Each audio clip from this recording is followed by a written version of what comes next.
Es domāju, ka man kaut ko prasīs. Neko tu man neprasīsi? Man ir jāpaprasa vēl. Nu, labi. Jā, katru gadu pie šīs sienas notiek tāda interesanta zīmēšana, bet nevienmēr visi sapratuši, kas tas ir.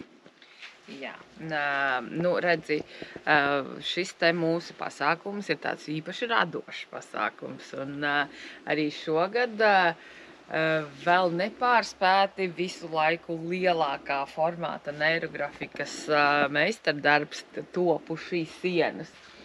Un mēs katru gadu visi kopā veidojam šo te neirografikas mākslas darbu. Nu, lūk, un tad katrs, jo redzi, šeit ir galvenā ieeja.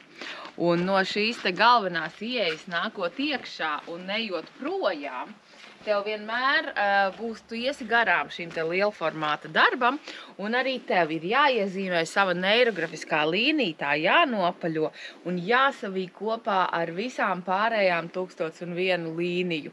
Tā kā, jā, katram ir jāpieliek savu roku, lai veidotos fantastiskais šis te neirografikas lielformāta darbs. Lielākais Latvijā, vēl joprojām. To katrs, kas atnācējis, tam ir jāiet kāda priekšzināšanas kursa, vai to vienkārši nākot garām var zīmēt? Nē, lai zīmētu, tev nav jābūt nekādām priekšzināšanām neirografikā, jo pie šī darba vienmēr būs kāds neirografikas zinātājs, kas tev palīdzēs saprast, kas ir jādara, taču laikarata ietvaros noteikti būs kāda meistarklase par šo te unikālo transformatīvo zīmēšanu, ko sauc par neirografiku, seko programmai.